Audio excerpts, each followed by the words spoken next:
آئیے ایک ایسی کہانی کی طرف چلتے ہیں جہاں جواب کم اور سوال زیادہ ہیں، ایک ایسی جگہ جہاں شاید سچائی خود قید ہے۔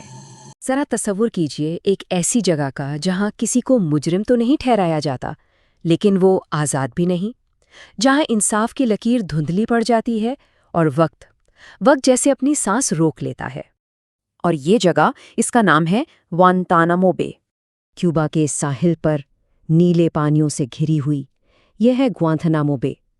دیکھنے میں تو بالکل پرسکون، لیکن اس کی دیواروں کے اندر وہ سوالات قید ہیں جن کا سامنا کرنے سے دنیا آج بھی کتراتی ہے۔ دیکھیں، اس کی دیواروں کے اندر کیلنڈر بے معنی ہو جاتے ہیں۔ یہاں رہائی کی کوئی تاریخ نہیں ہوتی، کوئی سزا کی مدت نہیں، بس ایک نا ختم ہونے والا انتظار۔ لیکن یہ کوئی عام انتظار نہیں، یہ ایک ذہنی ہتھیار ہے، ایک ایسا انتظار جو امید کو توڑ دیتا ہے اور سالوں کو دہائیوں میں بدل دیتا ہے۔ شاید یہی گوانتانامو کی اصل سزا ہے۔ تو یہ چیز ہمیں ایک بنیادی سوال پر لاتی ہے، جب قانون کی کتاب بند ہو جاتی ہے تو انسانیت کا کون سا باب شروع ہوتا ہے؟ اسی سوال کا جواب اس جگہ کی بنیاد ہے۔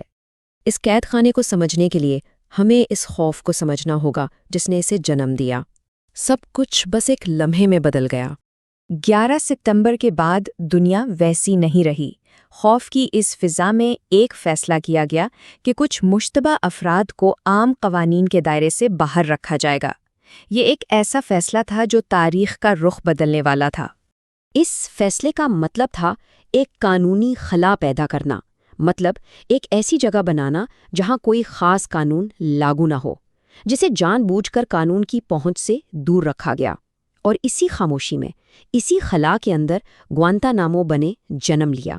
تو اس کے بعد ہوا کیا؟ اس فیصلے نے دنیا کو 2 حصوں میں تقسیم کر دیا۔ ایک طرف تھی سیکیورٹی اور دوسری طرف جواب دہی۔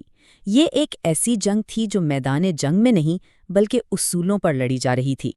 انسانی حقوق کی تنظیموں نے اسے قانون سے بالاتر قید خانہ کہا، جبکہ دوسری طرف سیکیورٹی ایجنسیوں نے اسے ایک ضروری اقدام قرار دیا۔